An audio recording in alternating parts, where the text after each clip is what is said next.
Hello friends, कैसे हैं आप सब। आप सभी का आपके अपने YouTube channel sociology with Sangeeta में मैं संगीता स्वागत करती हूं।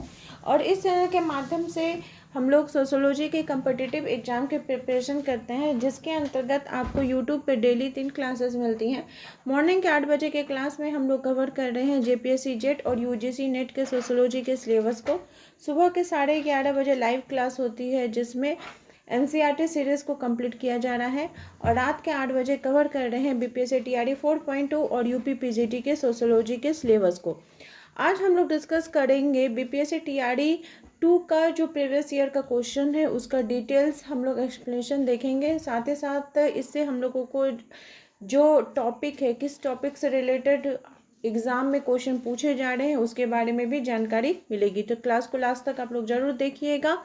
साथ ही वैसे स्टूडेंट्स जो पेड ग्रुप से ज्वाइन होना चाहते हैं तो इसके लिए आपको सिंपली जो थंबनेल पे कॉन्टेक्ट नंबर दिख रहा है, इस नंबर पे आप कॉल या व्हाट्सएप के माध्यम से जुड़ सकते हैं।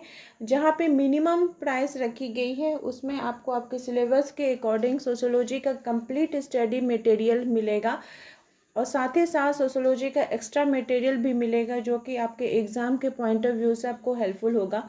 एक्स्ट्रा मटेरियल में आपको 2000 प्लस वन लाइनर फॉर्म में प्रीवियस ईयर के क्वेश्चन मिलेंगे। जितना भी यूपी पीजीटी बोलिए या फिर अदर स्टेट में जो सोशोलॉजी का एग्ज़ाम हुआ है उससे रिलेटेड 500 कीवर्ड मिलेगा। प्रैक्टिस सेट रहेगा और प्लस आपको टेलीग्राम का लिंक भी मिलेगा, जहाँ पे शाम के 6 बजे डेली 80 क्वेश्चंस का टेस्ट लिया जाता है। तो चलिए आज का सेशन को स्टार्ट करते हैं। देखिए, ये ऑफिशियल क्वेश्चन बुकलेट है जिसमें आपको दिख रहा होगा मैक्सिमम मार्क्स यहाँ पे 150 दिया गया है। टाइम का जो अलॉटमेंट आपको दिया जाएगा 2.5 आवर का रहेगा। तो यहाँ पे हम लोग डायरेक्ट सोशोलॉजी के क्वेश्चन की तरफ बढ़ते हैं।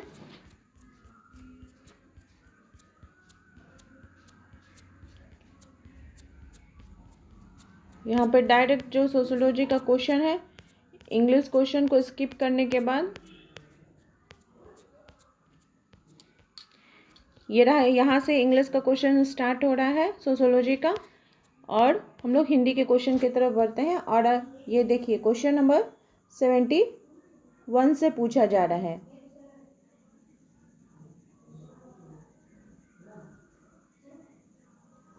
पहला क्वेश्चन है कि समाजशास्त्र एक शिल्प है, यह कथन किसका है? कि समाजशास्त्र को एक शिल्प माना गया है।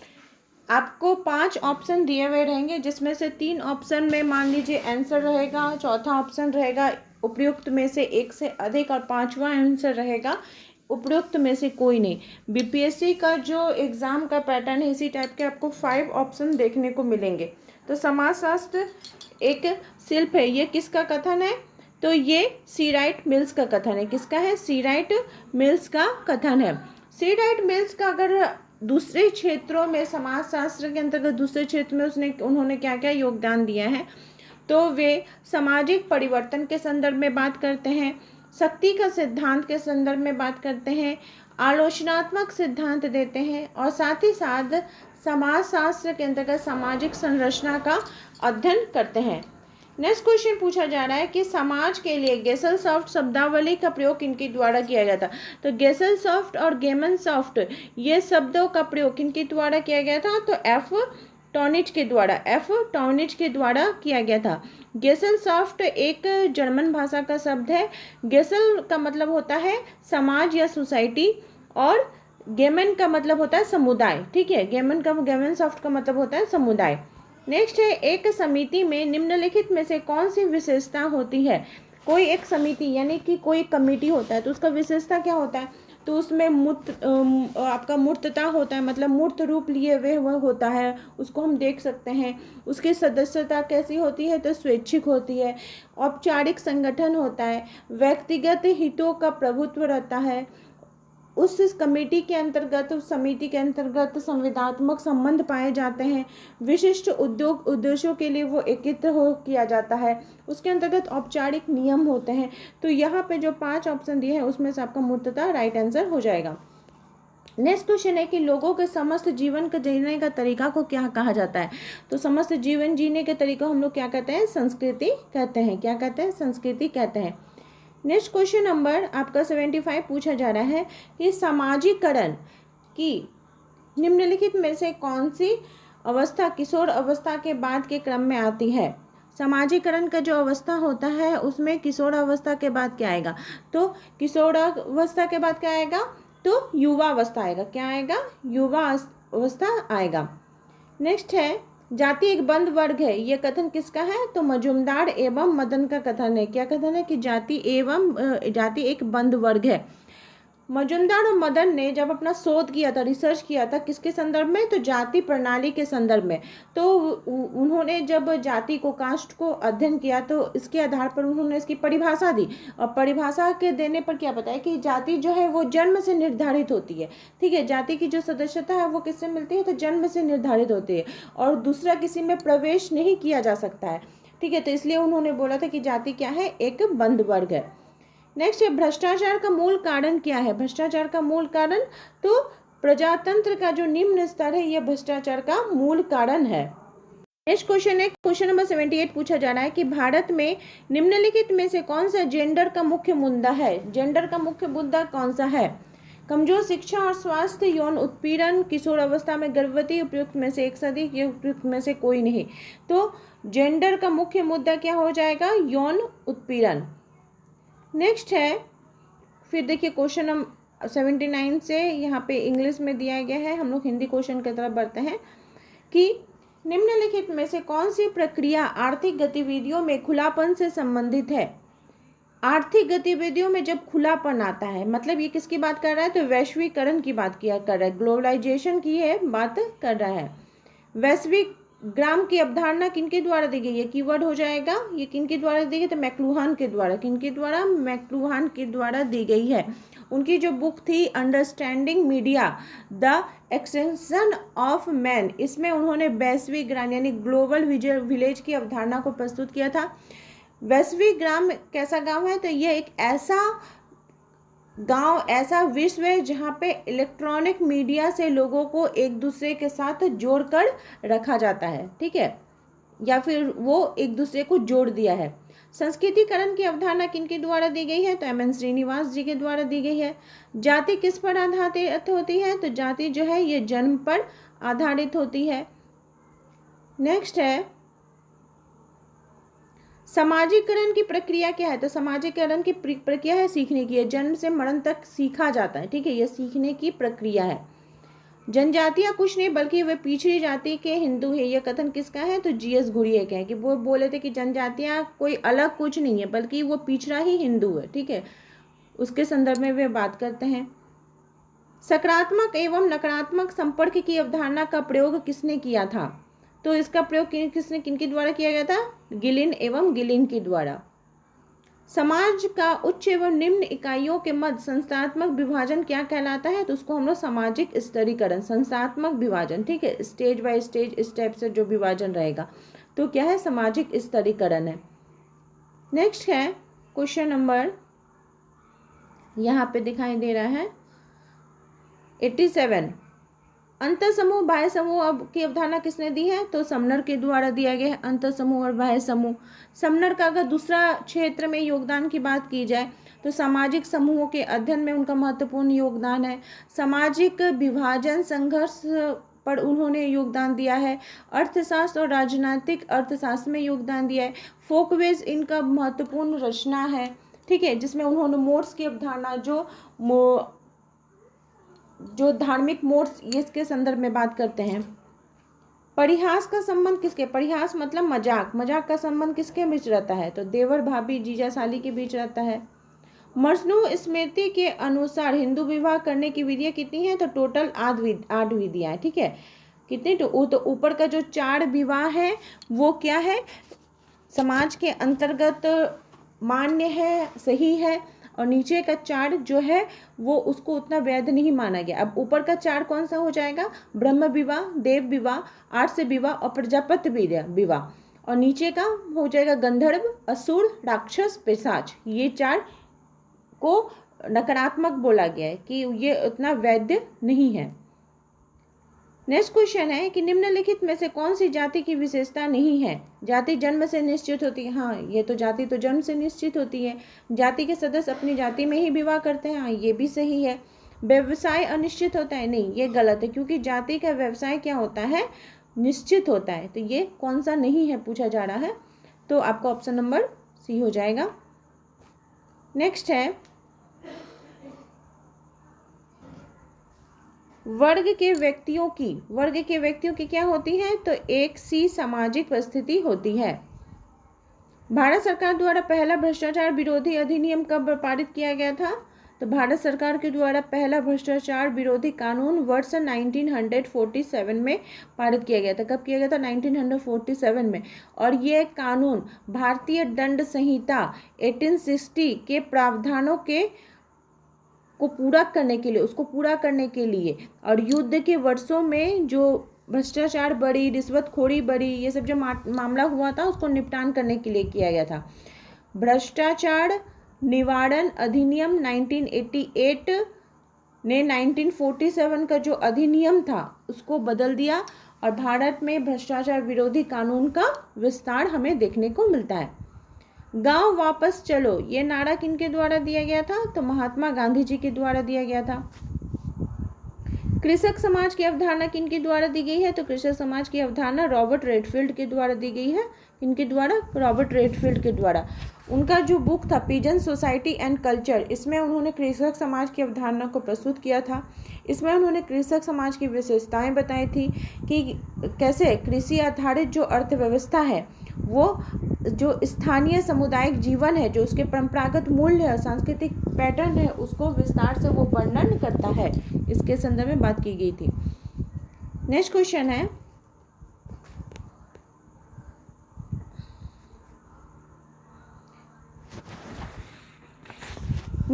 आपका पूछा जा रहा है कि ग्रामीण नगरीय समाज की अवधारणा निम्नलिखित में से किसको दर्शाती है, तो किसको दर्शाती है, ये गांव, शहर और गांव का विलय को दर्शाती है।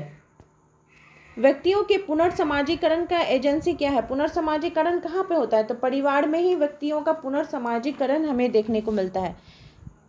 और नहीं यहाँ पे देखिए ये हो जाएगा, मित्र समूह में भी रहता है, तो इनमें से एक से अधिक हो जाएगा, ठीक है। धार्मिक संस्थाएं भी होती है, ये तीनों ही हो जाएगा, तो इसमें उपयुक्त में से एक, ऑप्शन नंबर डी इसका राइट आंसर हो जाएगा। लिंग की संरचना होती है, लिंग की संरचना कैसी होती है, तो सामाजिक रूप होती है। लिंग क्या होता है, सामाजिक रूप का होता है, जेंडर। और जो सेक्स होता है वो आपका जैविकीय रूप का होता है, ठीक है। नेक्स्ट है क्वेश्चन नंबर 98 पूछा जा रहा है, समाजशास्त्र का नाम कब दिया गया था, तो 1838 में दिया गया था, अगस्त कॉम्ट जी के द्वारा। नेक्स्ट है निम्नलिखित में से कौन सा समाजशास्त्र के उद्भव का प्रमुख कारण नहीं है, नहीं कब पूछा जा रहा है, तो वैश्वीकरण ये समाजशास्त्र के उद्भव का प्रमुख कारण नहीं है, बल्कि राजनीतिक क्रांति, प्रबोधन काल, ये सब है। नेक्स्ट, इच्छित तथा मान्यता प्राप्त दिशा में परिवर्तन क्या कहलाता है, इच्छित तथा मान्यता प्राप्त दिशा में परिवर्तन को हम क्या कहते हैं, प्रगति कहते हैं। क्या कहते हैं, प्रगति। चलिए नेक्स्ट क्वेश्चन की तरफ बढ़ते हैं।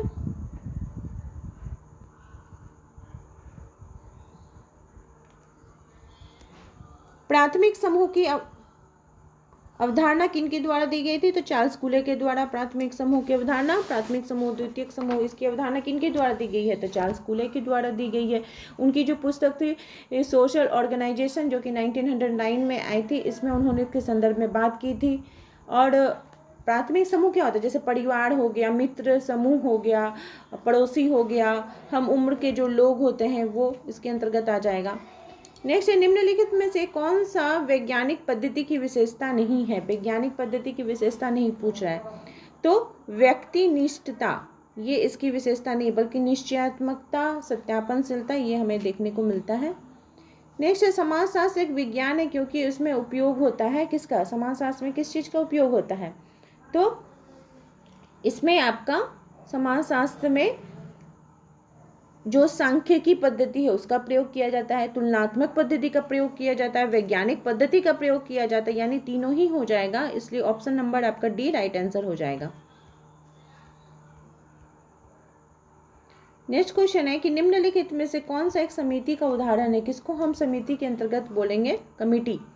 तो एक श्रमिक संघ को, क्योंकि समिति का सदस्यता क्या होता है? ऐच्छिक होता है। मेरा मन नहीं रहेगा तो हम नहीं रहेंगे, लेकिन गांव जाति इससे तो आपका मन नहीं है तो आप बाहर तो नहीं निकल सकता है ना। नेक्स्ट है संस्कृतिकरण भारतीय समाज में परिवर्तन की किस प्रक्रिया को दर्शाती है। तो ये किसको दर्शाती है? तो ये आपका सांस्कृतिक प्रक्रिया को दर्शाती है। सांस्कृतिक जो परिवर्तन की प्रक्रिया है उसको दर्शाती है। संयुक्त परिवार को कौन सा कारक परिवर्तित कर रहा है? तो पश्चिमीकरण के प्रभाव के आने के कारण संयुक्त परिवार विघटित हो रहा है। नेक्स्ट क्वेश्चन की तरफ बढ़ते हैं।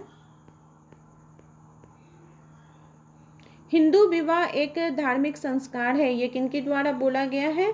तो ये बोला गया है कपाड़िया के द्वारा। अस्पृश्य जातियों को हरिजन नाम किसने दिया था? हम लोगों ने आज ही जो एनसीईआरटी का पढ़े थे बुक, कल के ही क्लास में लगता है हम लोग डिस्कस किए थे। ये किनके द्वारा दिया गया है? तो महात्मा गांधी जी के द्वारा दिया गया है, क्लास 12 के बुक में।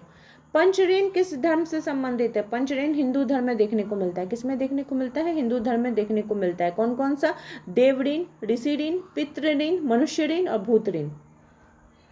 हम जो आपको नोट्स दिए हैं इसमें पंचऋण, पुरुषार्थ, धर्म, व्यक्तित्व, ये सारा एकदम डिटेल्स में अच्छे प्रकार से आप लोगों को लिख लिख के बताए हुए हैं।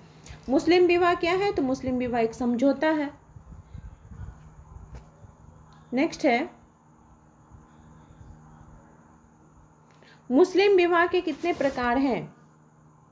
मुस्लिम विवाह के कितने प्रकार हैं? तो मुस्लिम विवाह के टोटल कितने हैं? 3 प्रकार पाए जाते हैं।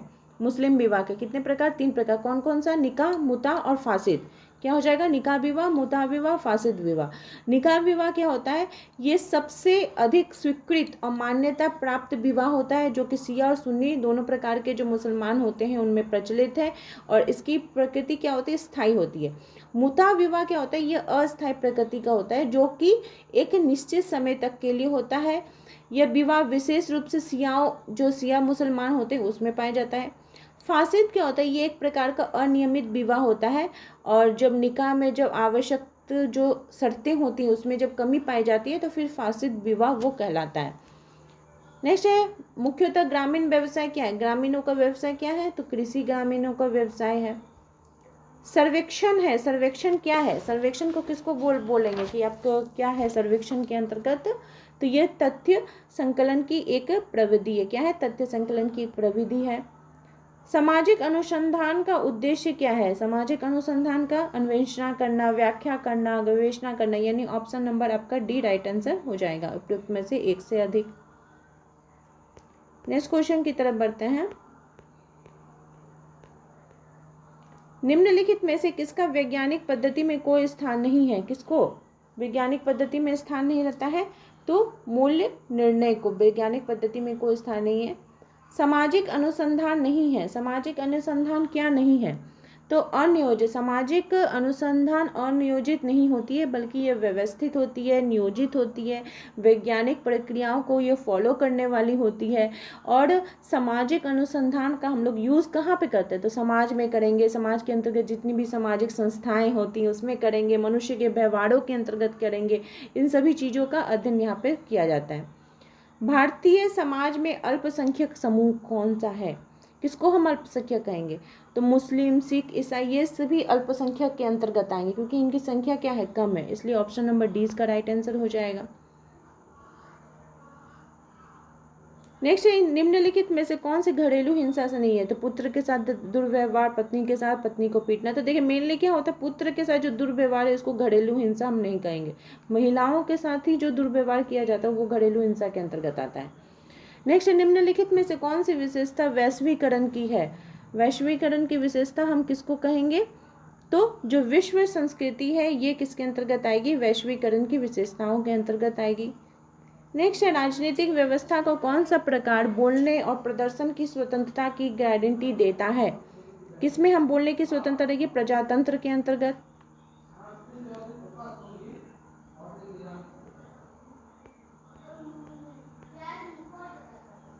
नेक्स्ट है वो परिवार जिसमें पति पत्नी और अविवाहित बच्चे रहते हैं उसको क्या बोला जाता है? तो एकाकी परिवार बोला जाता है। एक पुरुष का एक स्त्री से विवाह क्या कहलाएगा? तो उसको एक विवाह कहा जाएगा, एक पुरुष का एक स्त्री से विवाह। कौन सी संस्था अभिवृत्तियों के निर्माण के प्रकार को पूरा करती है? ऐसी कौन सी संस्था है जो अभिवृत्तियों के निर्माण को पूरा करती है? तो आपका धार्मिक संस्था, शिक्षण संस्था, परिवार, ये सभी हो जाते हैं जो अभिवृत्तियों के निर्माण के कार्य को ये पूरा करती हैं। ठीक है, तो ऑप्शन नंबर आपका डी राइट आंसर हो जाएगा।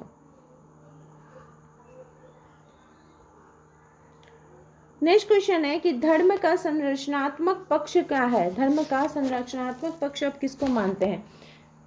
मानसिक शांति, सामाजिक नियंत्रण, व्यक्तित्व का एकीकरण। तो धर्म का संरचनात्मक पक्ष की बात किया जाए तो धर्म की संगठनात्मक और संस्थागत व्यवस्था को समझने के लिए हमको धर्म के जो विभिन्न पहलू हैं, जिसके अंतर्गत उसकी जो आंतरिक संरचना है, उसके सिद्धांत हैं, उसके सामाजिक और सांस्कृतिक संदर्भ है, उन सभी को हम लोगों को देखना पड़ेगा। तो धर्म क्या करता है कि संरचनात्मक पक्ष में मानसिक शांति प्रदान करता है। धर्म के द्वारा हम लोग को दूसरे के ऊपर नियंत्रण रख सकते हैं। ये व्यक्तित्व के एकीकरण में ये सहायक होता है। तो इसलिए ऑप्शन नंबर डी इसका राइट आंसर हो जाएगा। धर्म संबंधित है। धर्म किससे संबंधित है? तो धर्म जो है ये अलौकिक शक्ति से संबंधित है। उसी से भगवान से ही हम इसको जोड़ के देखते हैं ना, तो अलौकिक शक्ति से संबंधित है। नेक्स्ट है सामाजिक अंतःक्रिया का वह स्वरूप जिसमें दो या दो से अधिक व्यक्ति समान लक्ष्य की होड़ में लगे रहते हैं, उसको क्या कहा जाता है? दो या दो से अधिक व्यक्ति, प्रतिस्पर्धा, कंपटीशन उसको बोला जाएगा। नेक्स्ट क्वेश्चन है कि निम्नलिखित में से कौन सा सामाजिक परिवर्तन का कारक नहीं है? किसको हम सामाजिक परिवर्तन का कारक नहीं बोलेंगे कि ये कारक नहीं है? तो समाज में परिवर्तन हो रहा है, किस कारण से नहीं हो रहा है? तो यहाँ पे जो दिया गया है समाज में परिवर्तन हमको कैसे देखने को मिलेगा? तो मान लीजिए कोई इंडस्ट्री लगा, उसके माध्यम से कोई आर्थिक कारक हो सकता है, कोई सांस्कृतिक कारक हो सकता है, किसी के विचारों में उस प्रकार का परिवर्तन हमें देखने को मिल सकता है, जनसंख्या में बहुत बड़ा परिवर्तन देखने को मिल सकता है, कोई ये सब हो सकता है। लेकिन यहाँ पे जो दिया गया है कि सैन्याक्रमण, वनों की कटाई, ये सब नहीं होगा। तो इसका ऑप्शन नंबर आपका ई हो जाएगा। क्या हो जाएगा? ई हो जाएगा। नातेदारी रीति जिसमें बुआ की विशेष भूमिका होती है वो क्या कहलाता है? बुआ का विशेष भूमिका होगा, उसको क्या कहा जाएगा? उसको इमिटेट कहा जाएगा। क्या कहा जाएगा? इमिटेट। और मातुल्य मामा का हो जाएगा। मातुल्य क्या हो जाएगा? एवंक्युलेट हो जाएगा मामा का। हो सकता है आपको हिंदी वर्ड ना दे, डायरेक्ट इंग्लिश वर्ड ही दे दे। इमिटेट बुआ, एवंक्युलेट मामा। निम्नलिखित में से कौन सी जनजातियों की आर्थिक समस्या है? जनजातियों की आर्थिक समस्या क्या है? बेरोजगारी, अलपकारी कृषि, भूमि आधिपत्य की समस्या, यानी कि आपका option number D right answer हो जाएगा। नेक्स्ट, निम्नलिखित में से कौन सी सामाजिक संस्था प्रतिस्पर्धा की भावना को प्रोत्साहित करती है? कंपटीशन की भावना को कहाँ देखने को मिलता है, किसमें देखने को मिलता है? तो मेनली शिक्षा के अंतर्गत आपको ये देखने को मिलता है। नेक्स्ट है, एक पशु, पौधे या प्राकृतिक वस्तु के प्रति जनजातीय श्रद्धा का व्यवहार रखती है, उसको क्या कहा जाता है? तो उसको क्या कहा जाएगा? टोटम कहा जाएगा। क्या कहा जाएगा? टोटम। द्रौपदी का पांडवों के साथ विवाह किसका उदाहरण है? द्रौपदी का पांडवों के साथ उदाहरण है भातृक बहुपति का। किसका? भातृक बहुपति, क्योंकि द्रौपदी का 5 भाइयों के साथ विवाह हुआ था।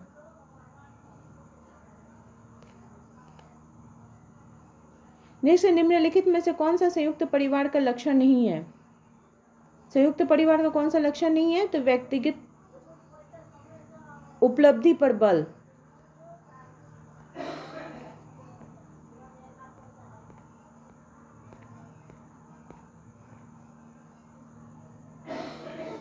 नेक्स्ट है, फैक्ट्री के मालिक एवं फैक्ट्री के कर्मचारियों के बीच संघर्ष क्या कहलाता है? तो ये वर्ग संघर्ष का उदाहरण। किसका? वर्ग संघर्ष का उदाहरण है।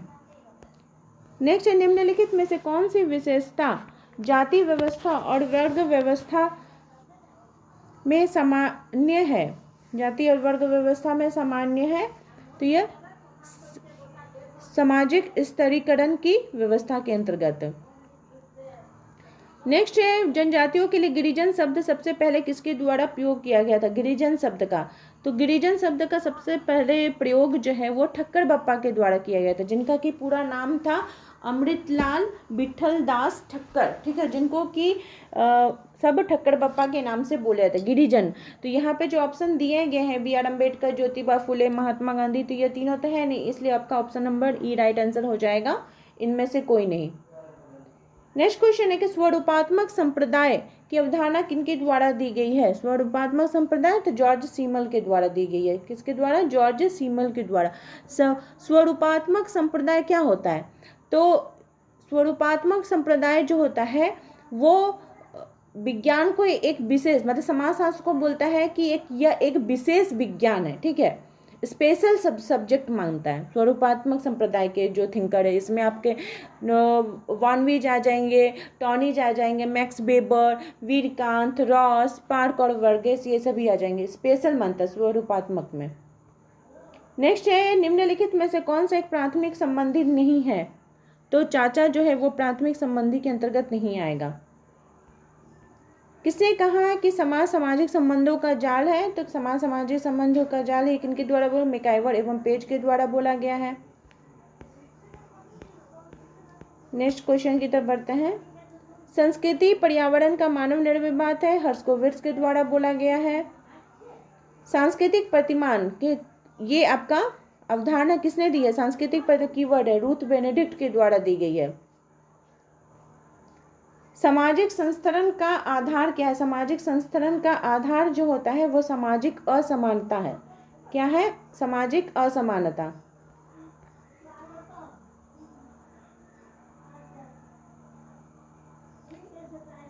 विज्ञान का संबंध पद्धति से ना कि विषय सामग्री से, ये किनके द्वारा दिया गया है? तो स्टुअर्ट चेंज के द्वारा दिया गया है। निम्नलिखित में से कौन सा द्वितीयक समूह का उदाहरण है? द्वितीयक समूह हम किसको कहेंगे? तो शहर को हम कहेंगे द्वितीयक समूह का उदाहरण के अंतर्गत। नेक्स्ट, निम्नलिखित में से कौन सा भारत के निर्माण का महत्वपूर्ण आधार नहीं है? समाज का निर्माण का महत्वपूर्ण आधार नहीं है, तो ये आपका कार्य प्रणाली हो जाएगा। क्या हो जाएगा? कार्य प्रणाली समाज के निर्माण का महत्वपूर्ण आधार नहीं, बल्कि रीतियां, भौतिक संस्कृति, ये सभी इसके अंतर्गत आएंगे।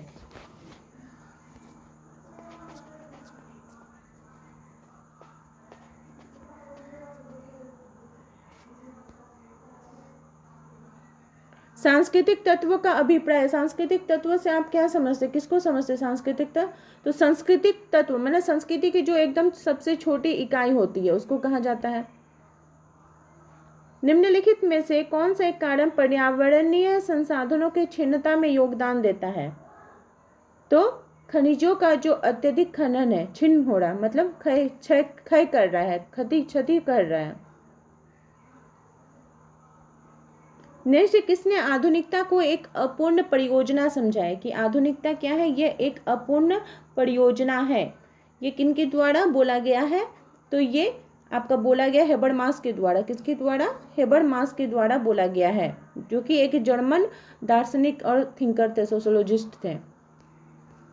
नेक्स्ट, नवीन ज्ञान को प्राप्त करने का क्रमबद्ध प्रयास को क्या कहा जाता है? तो उसको हम लोग कहते हैं अनुसंधान, रिसर्च बोलते हैं। नेक्स्ट है, निम्नलिखित में से कौन सा संप्रत्यय परिवर्तन के अध्ययन के लिए सर्वप्रथम प्रयुक्त किया जाता है? कौन सा संप्रत्यय परिवर्तन के अध्ययन के लिए प्रयोग किया जाता है?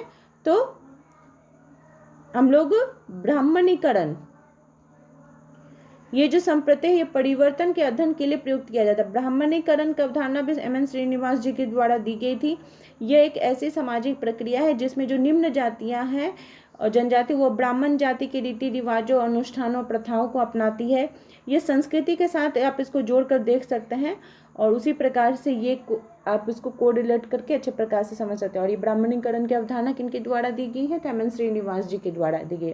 और इस प्रकार से TRA 2 का क्वेश्चन कंप्लीट होता है। आई होप आप लोगों को आज का सेशन हेल्पफुल लगा होगा। इसी प्रकार से आप लोग चैनल के साथ बने रहिए। आप सभी का मेरे चैनल में बने रहने के लिए बहुत बहुत धन्यवाद। और सेशन अगर आपको हेल्पफुल लगा तो जरूर इसे लाइक करिए।